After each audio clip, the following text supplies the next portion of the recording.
অলির গল্পের দুনিয়ায় আপনাদের স্বাগত। আজকে আপনারা শুনবেন সমরেশ বসুর লেখা ইঁদুরের খুঁটখুঁট। অনেক কাল ধরে বড়দের গল্প শুনিয়ে শুনিয়ে আমি নিজেও যেন কেমন হাঁপিয়ে পড়েছি।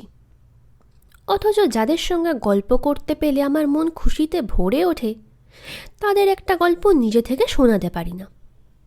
শোনাবার খুব স্বাদ, কিন্তু স্বাদ থাকলেই তো আর সাধ্যে কুলোয় না। বড়দের গল্প শুনিয়ে শুনিয়ে মনটা কেমন যেন মরচে ধরে গিয়েছে। মনের সেই তাজা টাটকা ভাবটা যেন হারিয়েই ফেলেছি, যা না থাকলে তোমাদের আসরে এসে বসবার কোনো মানেই হয় না। এসব কথা বলতে হলো কারণ আজ ঠিক করেছি আমি তোমাদের একটি গল্প শোনাবো।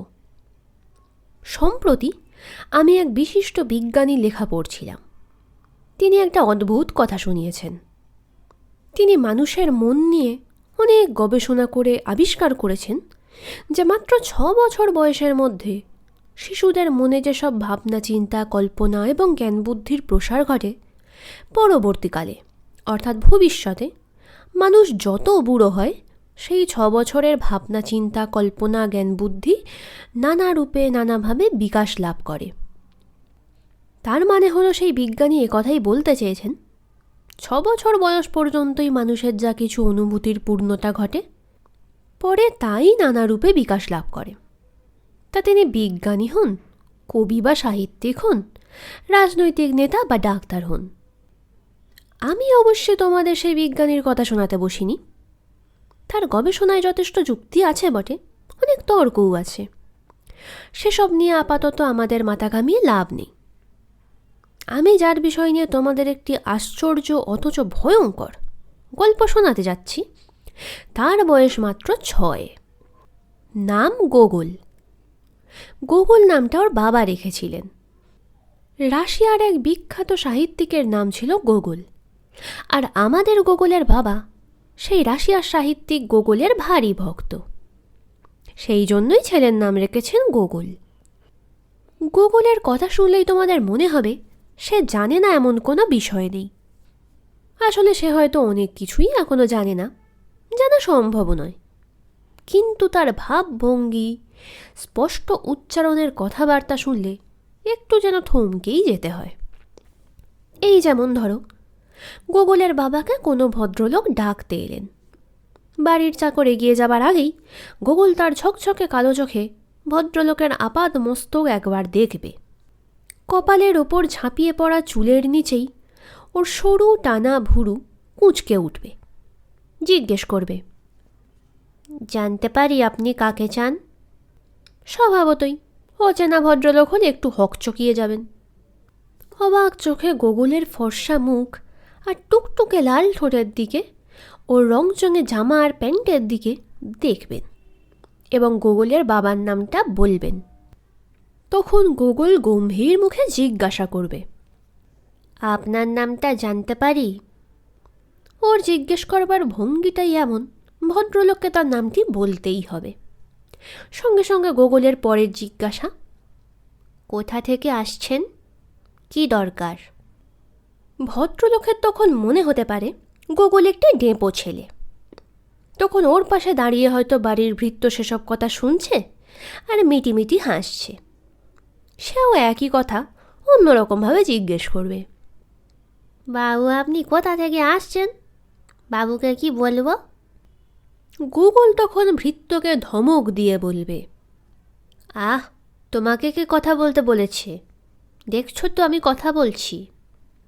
বলে সেই ভদ্রলোককেই গোগল বলবে, দেখছেন তো কীরকম দুষ্টু ছেলে, কিছু মনে করবেন না। আপনি আসুন, বাইরের ঘরে বসুন, আমি বাবাকে ডেকে দিচ্ছি। ভদ্রলোককে বাইরের ঘরে বসিয়ে সে কিন্তু বাবাকে ডাকতে যাবে না, জানে বাবার কাছে খবর চলে গিয়েছে। বরং নিজে বাইরের ঘরে চেয়ারে লাফ দিয়ে উঠে বসবে। জিজ্ঞেস করবে, আপনি সিগারেট খাচ্ছেন কেন? ভদ্রলোক অবাক হয়ে বলবেন, আমি তত সিগারেট খাই না। আমার বাবা খায়। বাবাকে ডাক্তারবাবু সিগারেট কম খেতে বলেছেন। আমিও খুব কম খাই। ভদ্রলোক চমকে উঠে জিজ্ঞাসা করবেন, তুমি সিগারেট খাও নাকি? হ্যাঁ, যখন আমি কাজ করি, পড়ার সময়। আর আমার সিগারেটগুলো আমি নিজেই বানিয়ে নিই, মায়ের চিঠি লেখার কাগজ দিয়ে বানাই। আচ্ছা, ও কথা যাক, আপনি কি সেই বাঘের গল্পটা জানেন, যে ছাগলছানার গা চেটে দিয়েছিল? না তো। গোগল চোখ বড় বড় করে বলবে, সে কি, আপনি জিম করবেটের নাম শোনেননি? তিনিই তো লিখেছেন। আচ্ছা, আপনাকে আমি গল্পটা বলছি। একদিন বিকালবেলা জিম করবেট একটা গাছে মাচা, মাচা মানে জানেন তো? মাচা হলো গাছের ডালে বসবার জায়গা, সেখান থেকে বাঘকে গুলি করে মারা হয়।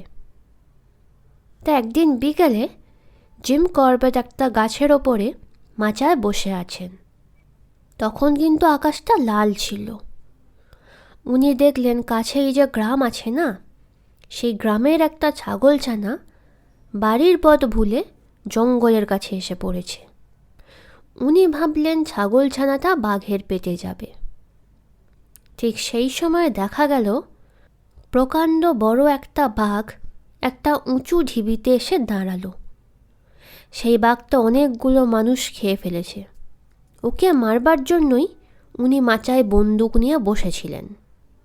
উনি বন্দুক তোলবার আগেই দেখলেন ছাগলছানাটা ম্যাঁ ম্যাঁ করতে করতে একেবারে বাঘটার মুখের কাছে গিয়ে দাঁড়ালো। কেন বলুন তো? ভদ্রলোক হয়তো সত্যিই জানেন না, তাই বললেন, জানি না তো। গোগল হাত নেড়ে নিজেই খুব অবাক হয়ে বলবে, ছাগলছানারা তো কোনোদিন বাঘ দেখেনি, ও তো শিশু। তাই বাঘ যে কি ভীষণ জানোয়ার ও তার কিছুই জানে না। ভেবেছিল ওটাই বুঝি ওর মা। তাই বাঘের মুখের কাছ থেকে একেবারে তার পেটের নিচে চলে গেল। জিম করবেট তখন ভাবলেন বাঘটা এবার ছাগলছানাটাকে এক গ্রাসে খেয়ে ফেলবে। কিন্তু বাঘটা কি করলে বলুন তো? জানি না তো। বাঘটা ওকে খেলো না, একটু যেন বিরক্ত হলো। একবার ছাগলছানাটাকে শুঁকে আস্তে আস্তে ঠ্যাং তুলে ছাগলছানাটাকে সরিয়ে দিল। তারপরে ঢিবির নিচে জঙ্গলের মধ্যে ঢুকে পড়ল। ব্যাপার দেখে জিম করবেট বাঘটাকে মারবার কথাই ভুলে গেলেন। তার মনে হলো জীবনে এমন ঘটনা মানুষ আর কখনো হয়তো দেখবে না। এটা নিশ্চয়ই ভগবানের কোনো লীলা। কিন্তু বাঘটা কেন ছাগলছানাটাকে খেলো না বলুন তো? জানি না তো। গোগল ঘাড় বাঁকিয়ে চোখ ঘুরিয়ে বললে, আসলে বাঘেরা খিদে না পেলে কারোকে মারে না। আমাদের যেমন দুষ্টু খিদে আছে না, খিদে না পেলেও খাবার জন্যে বায়না করি, ওরা সেরকম না। তোমার বুঝি দুষ্টু খিদে পায়? গোগলের চোখে হাসি ঝিলিক দিয়ে উঠবে, বলবে, একটু একটু। আচ্ছা, আপনি কি সেই বাহাদুরের কথা জানেন? কোন বাহাদুর? গোকুল ও ভদ্রলোকের এত কম জানা আছে দেখে খুব অবাক হয়ে বলবে, যুথপতি বাহাদুর। ভদ্রলোক অবাক হয়ে জিজ্ঞেস করবেন, যুথপতিটা কি? গোকুল এবার ঠোঁটা জিভ দিয়ে একটা শব্দ করবে, যেন ভদ্রলোকে করুণা করছে। যুথপতি জানেন না? জঙ্গলে হাতিদের যে দল থাকে, তার যে সর্দার থাকে, তাকে যুথপতি বলে। ভদ্রলোক অবাক হয়ে বলবেন, ও তাই নাকি? তা সেসব বই তুমি পড়েছ নাকি? আমি এখনও অতটা ভালো করে পড়তে শিখিনি, মা আমাকে পড়ে শোনায়, আমার সব মনে থাকে। অবশ্যই আমারও একটা গল্প লেখার খাতা আছে, তাতে অনেক গল্পই লিখি, তবে বানান একটু ভুল হয়, মা ঠিক করে দেয়।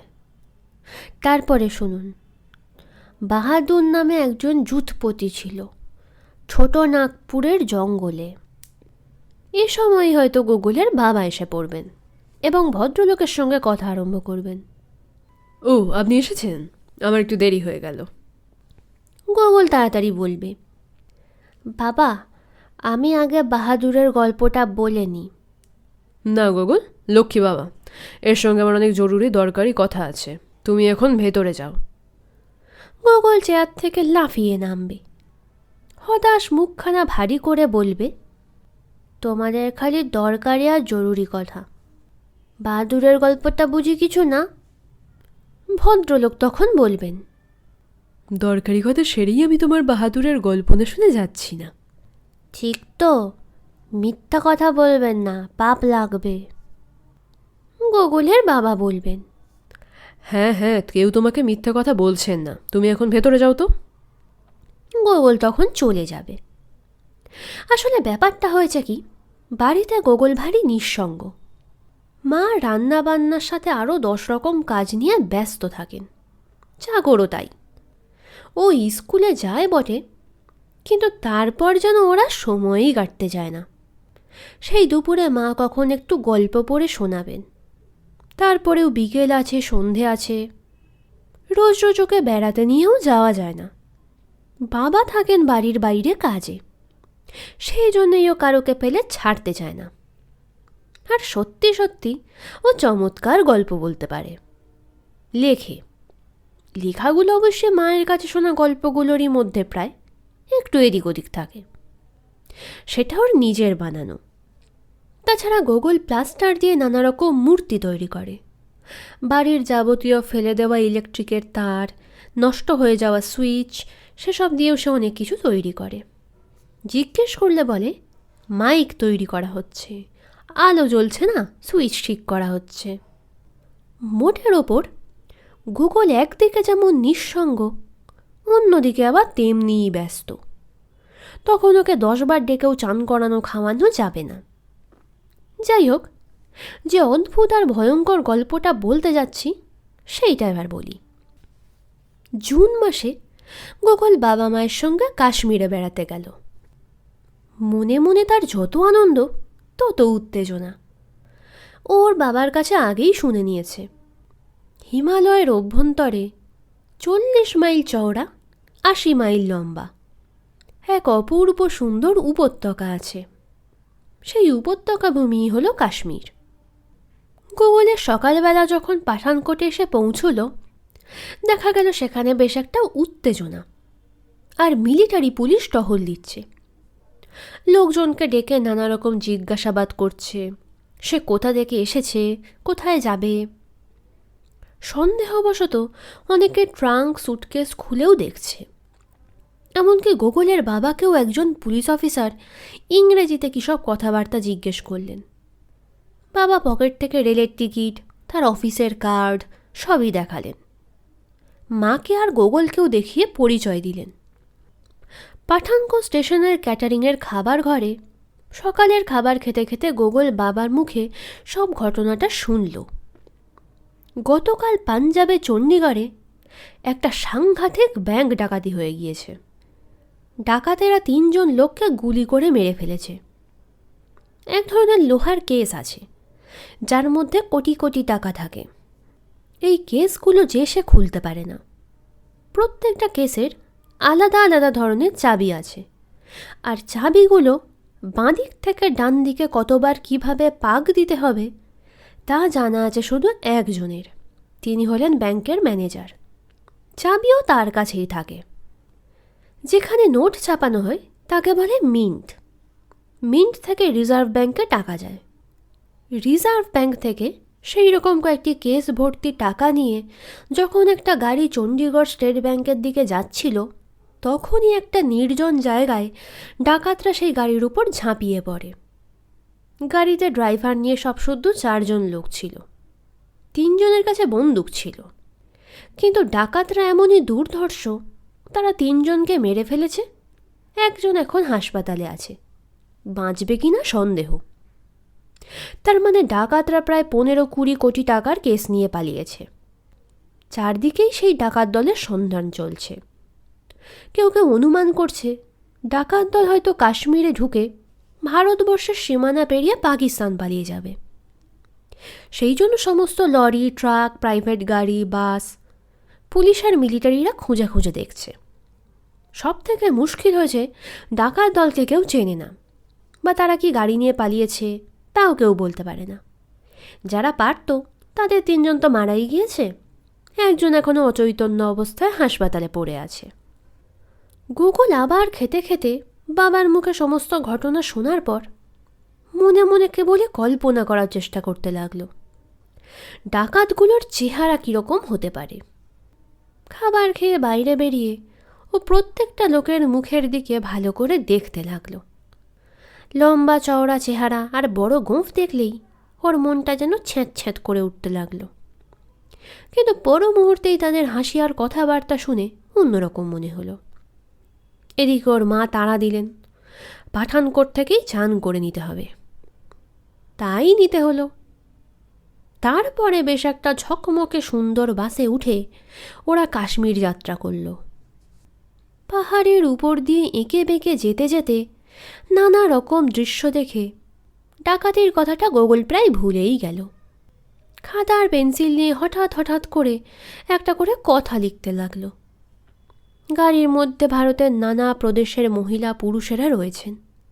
তাদের ভাষা গোগলে জানা না থাকলেও সকলের সঙ্গেই তার বেশ ভাব হয়ে গেল।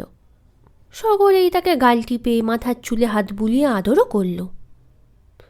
এক দাড়ি গোঁফওয়ালা তলোয়ারধারী শিখ ওকে চুমু খেতেই ওর ভীষণ সুরসুরি লেগে গেল।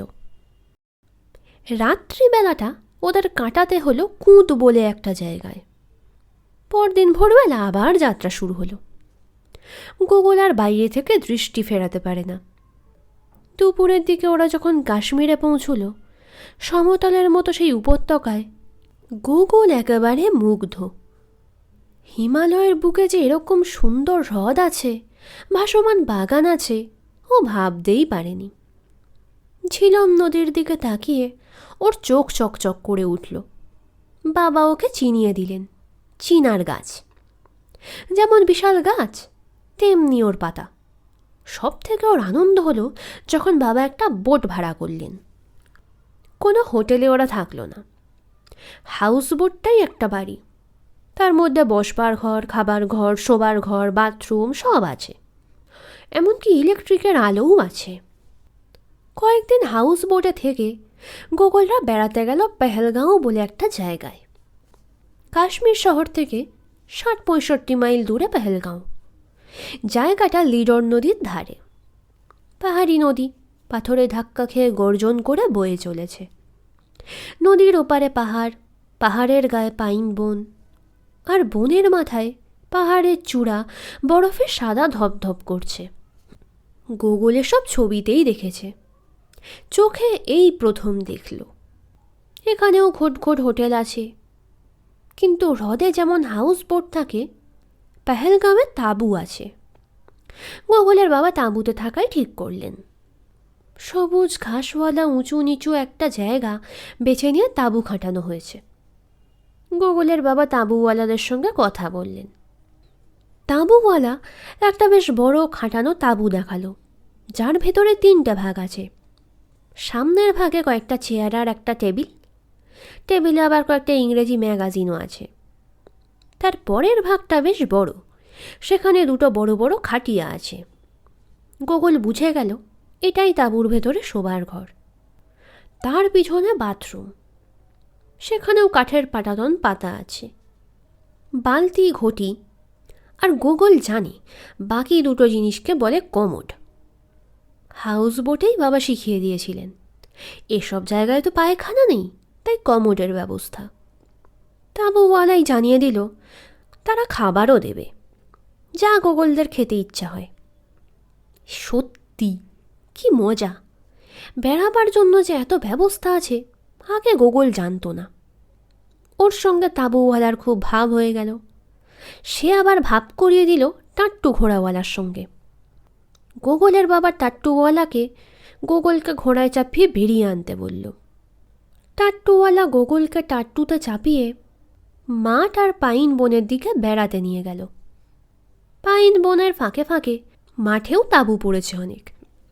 আশেপাশে অনেক গাড়ি দাঁড় করানো। যাদের গাড়ি আছে তারা অনেকে গাড়ি নিয়েও বেড়াতে এসেছে। কয়েকটা গাড়ির পিছনে আবার আলাদা করে ভ্যান জুড়ে দেওয়া রয়েছে, ঠিক যেন গাড়ির পিছনে একটা মালগাড়ির ওয়াগন। গোগল টাট্টুওয়ালাকে ওগুলো দেখিয়ে জিজ্ঞেস করল, ওগুলো কি? টাট্টুওয়ালা বাংলা কথা না বুঝলেও গুগলের প্রশ্নটা বুঝে নিল, জবাব দিল। ও মে সব লোগোं का सामान है। सामान की? सामान नहीं जानता खोका बाबू, माल माल बक्सा बिस्तरा। গুগল বুঝে নিল। বাক্স আর বিছানা, তার জন্য এত বড় মালগাড়ি? টাট্টুওয়ালা হাসলে, কোনো জবাব দিলে না। গুগল বেশ খানিকক্ষণ টাট্টুতে চেপে বেড়ালো, জায়গাটা ওদের তাঁবুর কাছেই। দুপুরবেলা খেয়েই গুগল ওর খাতার পেন্সিল নিয়ে বেরিয়ে পড়ল। বাবা বললেন, বেশি দূরে কোথাও যেও না, কাছে পিঠেই থেকো, ঠিক আছে?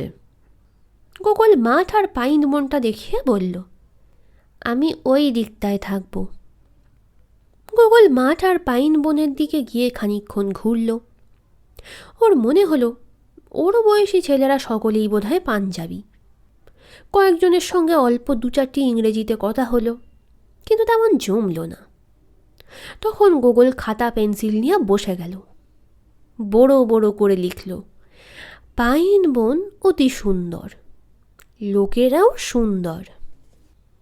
গুগল ওর বাবার কাছে দুপুরবেলা জেনে নিয়েছে গাড়ির পিছনে জোড়া ওগুলোকে নাকি অটো ভ্যান বলে। ও ঘুরে ঘুরে হঠাৎ একটা অটো ভ্যানের কাছে দাঁড়িয়ে পড়ল। অটো ভ্যানের সামনে কোনো গাড়ি নেই, শুধু ভ্যানটা রয়েছে। ওর মনে হলো ভ্যানটার মধ্যে যেন ঠুং ঠুং করে একটা শব্দ হচ্ছে। ও খুব অবাক হলো। ভ্যানটার পিছনে গিয়ে দেখল তার দরজায় মস্ত বড় বড় দুটো তালা ঝুলছে। অথচ শব্দটা কিসের? ভ্যানটা যেখানে রয়েছে সেখানে পাইন বন একটু ঘন, সামনে কোনো তাঁবু নেই, নিরিবিলি মতো। শব্দটা হঠাৎ থেমে গেল। গুগল ভ্যানটার চারপাশে ঘুরল। উঁচুতে এক জায়গায় একটা বড় ফুটো রয়েছে, সেখানে উঠে দেখবার উপায় নেই। গুগলের মনে হলো ও বোধহয় ভুল শুনেছে। আসলে ভিতরে বোধহয় ইঁদুর রয়েছে, ইঁদুরই খুটখুট করছে। ও সেখান থেকে আবার অন্যদিকে সরে গেল, যেদিকে লোকজন আছে। সেদিকে বেড়াতে বেড়াতে সে তার বাবা মাকে পেয়ে গেল। তাদের সঙ্গে লিডর নদীর ধারে গেল, কিন্তু বেশিক্ষণ থাকা গেল না। আকাশে মেঘ করে এলো, বিদ্যুৎ চমকাতে লাগলো। গুগল বলল, বাবা, আমাদের তাঁবু ভিজে গেলে থাকবো কেমন করে? দূর বোকা, তাঁবুর ভিতরে আবার জল পড়ে নাকি? ওয়াটারপ্রুফ দেখোনি? যেমন কিনা রেনকোট বা ছাতা, তার নিচে কি জল পড়ে? তাঁবুর কাপড়ও সেই রকম, ভেতরে জল পড়ে না। গুগল খুব গম্ভীরভাবে মাথা ঝাঁকালো। সত্যি, ব্যাপারটাও ভাবেনি। ওরা তাঁবুতে ফিরতে না ফিরতেই বৃষ্টি নামলো আর দারুণ শীত করতে লাগলো। বাবা তাঁবুর মুখ ভালো করে বেঁধে দিলেন। পরের দিন সকালে ঝকঝকে রোদ উঠল, সব যেন নতুন হয়ে উঠেছে। গুগল সেই মাঠ আর পাইন বনের দিকে গেল। এদিক ওদিক ঘুরতে ঘুরতে ও সেই ভ্যানটার কাছে গেল। ভ্যানটার সঙ্গে এখন গাড়িটাও রয়েছে। এক ভদ্রলোক গাড়িতে বসে বসে সিগারেট খাচ্ছেন, বাবারই বয়সী হবে। তিনি গুগলকে দেখতে পেলেন না, কিন্তু ভ্যানের ভিতরে সেই ঠুং ঠুং শব্দ হচ্ছে। গুগল ভ্যানটার চারপাশে ঘুরে গাড়ির সামনে এসে দাঁড়ালো। সেই সময় ভদ্রলোক ওর দিকে তাকালেন। সামনে থেকে মনে হলো ভদ্রলোক বাবার থেকে যেন বয়সে ছোট। লম্বা জুলপি, সরু গোঁফ, গালে অল্প দাড়ি গজিয়েছে। গুগলকে দেখেই লোকটি হঠাৎ ঝুঁকে পড়ে গাড়ির হর্ন বাজিয়ে দিল। অমনি ঠুং ঠুং শব্দটাও থেমে গেল। লোকটি গুগলকে জিজ্ঞাসা করলে, কেউ মাংতা বাচ্চা? কিছু না, ইঁদুর মানে র্যাট, র্যাট টুকটুক করছে বলে ভ্যানের দিকে দেখিয়ে দিল। লোকটা হেসে বললে, हाँ हाँ, उसके अंदर में इंदूर है, मार देगा। গুগলও হেসে সরে গেল। চলে যাবার সময় হঠাৎ ভ্যানের উঁচু গায়ে ফুটোর দিকে ওর চোখ পড়ল। পড়তেই দেখল একটা চোখ ওকে দেখছে। যেই চোখাচোখি হলো অমনি চোখটা সরে গেল। ওটা যে ইঁদুরের চোখ না তাতে কোনো সন্দেহ নেই, মনে হলো মানুষের চোখ। কিন্তু তা কি করে সম্ভব হবে? ভ্যানের মধ্যে মানুষ থাকবে কেমন করে? গোকুল কি গাড়ির লোকটাকে কিছু বলবে? না, না বলাই ভালো। ও চলে যেতে যেতে ভাবল, লোকটা তখন হঠাৎ হর্ন বাজালে কেন? আর তখনই ঠুংঠুং শব্দটাও বন্ধ হয়ে গেল কেন? এর মধ্যে কি ব্যাপার থাকতে পারে? গোকুল তাঁবুতে ফিরে বাবাকে ঘটনাটা বলল। বাবা বললেন, তুমি নিশ্চয়ই ভুল দেখেছ। ওটা কখনো মানুষের চোখ হতে পারে না। ভ্যানের কোনো জানালা দরজা থাকে না। ওর মধ্যে মানুষ থাকলে দম বন্ধ হয়ে মরে যাবে। গোকুলের মনে হলো কথাটা ঠিক, কিন্তু ও কি এতটাই ভুল দেখেছে? ও অন্যদিকে বেড়াতে বেড়াতে ভাবতে লাগলো। দেখলো এখানেও পুলিশ আর মিলিটারি টহল দিয়ে বেড়াচ্ছে, নিশ্চয়ই সেই ব্যাংক ডাকাতির ডাকাতদের ধরবার জন্য। তাঁবুওয়ালা ওর বাংলা কথা বুঝতে পারে, সেও বেশ ভাঙা ভাঙা বাংলা বলতে পারে। ও গিয়ে তাঁবুওয়ালাকে জিজ্ঞেস করল, এখানে তো পুলিশ আর মিলিটারি টহল দিচ্ছে কেন? সেই ডাকাতদের ধরবার জন্যে? তাঁবুওয়ালা বললে, হ্যাঁ খোকা বাবু, ডাকাত লোক ইধারেও আসতে পারে। পুলিশ বাতলাচ্ছে কি ডাকাত লোক নাকি ইধারে কোথাও এসেছে। পুলিশ খবর পেয়েছে তা জানি না, তবে ও লোক ডাকাত খুঁজছে। কিন্তু এখানে তো সবাই বেড়াতে আসে, ডাকাতটা কি এখানে আসবে? আসতে ভি পারে, ও লোক হর জায়গা যাইতে পারে। গোকুল চিন্তিত হয়ে তাঁবুতে ফিরে গেল। দুপুরবেলা খেয়ে দিয়ে গোকুল বাবার পাশে একটু শুয়ে রইল। তারপর বাবাকে বলে বেরিয়ে পড়ল খাতা পেন্সিল নিয়ে। এক জায়গায় বসে লিখল, ভ্যানের মধ্যে ইঁদুরের ঠুকঠুক। তারপর পাইন বনের দিকে তাকিয়ে দেখল ভ্যানটা রয়েছে, গাড়িটা নেই। গোকুল ভ্যানটার কাছে গেল, কোনো শব্দ হচ্ছে না। ও সেই ফুটোটার দিকে তাকালো, না, কোনো চোখও দেখা যাচ্ছে না। কিন্তু ভিতরে যেন খুট করে একটা শব্দ হলো, একবারই। গোকুল ভ্যানটার গায়ে কান ঠেকে শোনবার চেষ্টা করল কোনো শব্দ হচ্ছে কিনা। চমকে উঠল। খুব অস্পষ্ট হলেও গোকুল মানুষের কথা বলার শব্দ পেল। কি বলছে বোঝা যাচ্ছে না, কিন্তু ঠিক মানুষের গলা। গোকুল সরে এসে পিছনে গিয়ে দেখল তালা দুটো ঠিক ঝুলছে। ও তাঁবুতে ফিরে গিয়ে বাবাকে ঘটনাটা বলল। বাবা বললেন, তুমি তো অনেক কিছুই শুনতে পাও, কি শুনতে কি শুনেছো তার ঠিক নেই। ও ভ্যানটা তোমাকে পেয়ে বসেছে।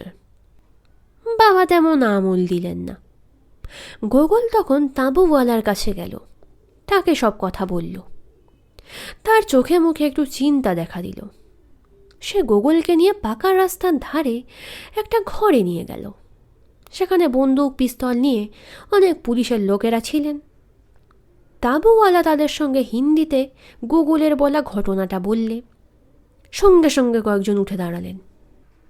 একজন লম্বা চওড়া অফিসার, কোমরে পিস্তল গোঁজা, গোকুলের হাত ধরে বললে, চলো বাচ্চা, মুঝে वो वागन দেখা দে। তাঁবুওয়ালা বললে, খোকা বাবু, ভ্যানটা ये सब लोगों को दिखाई दाओ। গোকুল বলল, চলুন। গোকুলের সঙ্গে সেই অফিসার এবং আরও কয়েকজন বন্দুক নিয়ে চললেন। কাছে গিয়ে দেখা গেল ভ্যানের গাড়িটা তখন ফিরে এসেছে, আর সেই লোকটি গাড়িতে বসে আছে। অফিসার এগিয়ে গিয়ে সেই লোকটিকে কি বললেন, লোকটিও কি সব বলল। তারপর একটা চাবির গোছ নিয়ে লোকটি গাড়ি থেকে নেমে এলো। নেমে এসে ভ্যানের পিছন দিকে না গিয়ে লোকটা হঠাৎ অন্যদিকে দৌড়তে লাগলো। অফিসার তৎক্ষণাৎ কোমর থেকে পিস্তল বার করে লোকটার দিকে ছুঁড়ল, কিন্তু লোকটা যেন সাপের মতো এঁকে বেঁকে পাইন বনের মধ্যে অদৃশ্য হয়ে গেল। ব্যাপার দেখে ভিড় জমতে লাগলো। অফিসার হুকুম দিলেন, ভ্যান কে তালা মে গোলি চালাও। দুজন বন্দুকধারী গুলি করে তালা ভেঙে ফেলল। সঙ্গে সঙ্গে ভ্যানের ভিতর থেকেও গুলি ছুটে এলো। তাঁবুওয়ালা গোকুলকে কোলে তুলে নিয়ে সরে গেল। একজন পুলিশের লোক গুলি খেয়ে পড়ে গেল। তখন বন্দুকধারী মিলিটারিও এসে গিয়েছে। ভ্যানের চারপাশ ঘিরে গুলি ছোঁড়া শুরু হলো, যেন একটা যুদ্ধ চলছে। ভ্যানের ভিতর থেকে খানিকক্ষণ গুলি ছুটে এলো, তারপরে বন্ধ হয়ে গেল। ভিতরে থেকে কেউ যেন আর্তনাদ করছে। সেই পুলিশ অফিসার চেঁচিয়ে বললে, জিন্দা রহনা মাংতা তো জলদি নিকালো। একটু পরে ভ্যান থেকে একটি লোক 2 হাত তুলে বেরিয়ে এলো। সঙ্গে সঙ্গে তাকে একজন ধরে ফেলল, আর একজনকে নামানো হলো। তার ঘাড়ের কাছে রক্ত। তারপর কয়েকজন ভ্যানের ভিতরে ঢুকলো। ভিতর থেকে বের করে নিয়ে এলো ব্যাংকের সেই ভাঙা লোহার কেস আর বান্ডিল বান্ডিল টাকার নোট। তাঁবুওয়ালার চোখ তো ছানা বড়া। সে গুগলকে বললি, খোকা বাবু, তুমি বহুত বড়িয়া লড়কা আছো। তোমার জন্যে ডাকাত লোক ধরা পড়েছে। तमाम রুপিয়া ভি মিলে গেছে। সেই লম্বা চওড়া ফর্সা পুলিশ অফিসার এসে তাঁবুওয়ালার কোল থেকে গোগলকে নিজের কোলে তুলে নিলেন। আদর করে চুমু খেয়ে অনেক কথা বলতে লাগলেন। গোগল তা বুঝতে পারল না। শত শত লোক, পুলিশ, মিলিটারি, পুরুষ, মহিলা সবাই তখন গোগলকে দেখছে আর হাসছে। কেউ কেউ হাততালিও দিচ্ছে।